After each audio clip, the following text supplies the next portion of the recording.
On va parler maintenant des layouts nested ou des layouts superposés. Ça fait référence donc à une technique que l'on peut utiliser pour imbriquer des mises en page, un peu comme les pages, les unes dans les autres, et ça permet de structurer notre code de manière beaucoup plus modulaire et réutilisable. C'est une approche qui permet de séparer la logique de mise en page en différents composants, et ça facilite la maintenance et ça favorise également la réutilisation du code.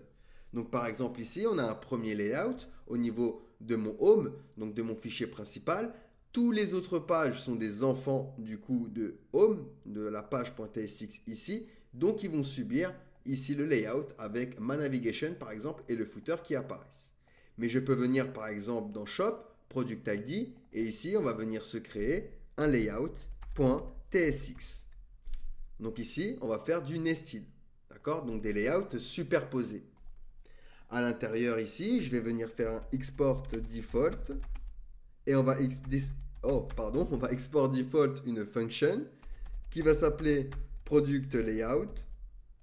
Alors layout et à l'intérieur, on va venir se placer une props. Donc, je vais venir ici, je vais ouvrir mes accolades et lui dire que je vais récupérer children. Je rappelle que children est une prop spéciale qui est passée au composant ici product layout et cette prop représente le contenu qui est défini à l'intérieur des balises d'ouverture et de fermeture de mon composant. Ensuite, ce que je vais faire, c'est que ici, je fais un deux points, je vais réouvrir mes accolades et je vais préciser que children deux points est de type React Node. Alors, Node, hop. Donc, qu'est-ce que c'est que React Node? Eh bien, ici, c'est le type de props. Ça signifie que children peut contenir n'importe quel élément React valide, que ce soit un composant, du texte ou un élément HTML. Ensuite, ce qu'on va faire, c'est qu'on va venir return. Donc, ici, hop, on ouvre les templates literals. Les React Fragments, pardon, je vous dis des bêtises, c'est les React Fragments. Et on va faire un H2 ici.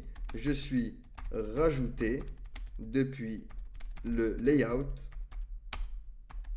product. Et on affichera du coup les children, donc les enfants. Maintenant ici, hop, j'ai bien ma navigation, je suis dans ma page home. Je vais venir dans shop/flanc et je vais avoir ici du coup ma page produit et regardez, je suis rajouté depuis layout product. Alors je suis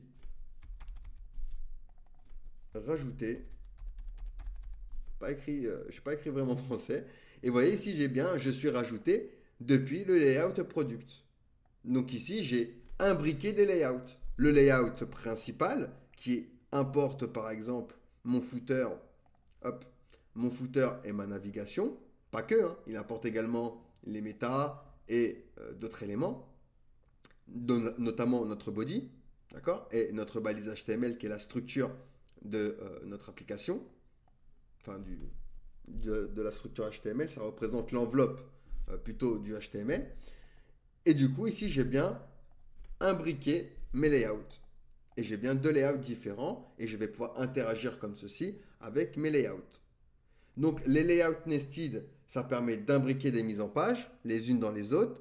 Ça rend la structure de notre application plus modulaire et réutilisable, en séparant donc la logique de mise en page en différents composants. Et c'est très utile pour créer des mises en page généralement réutilisables, comme la navigation ou les pieds de page, ou pour personnaliser la mise en page de différentes parties de votre application. Donc voilà pour le layout nested. Posez-moi des questions si vous en avez, sinon on va pouvoir passer à la suite.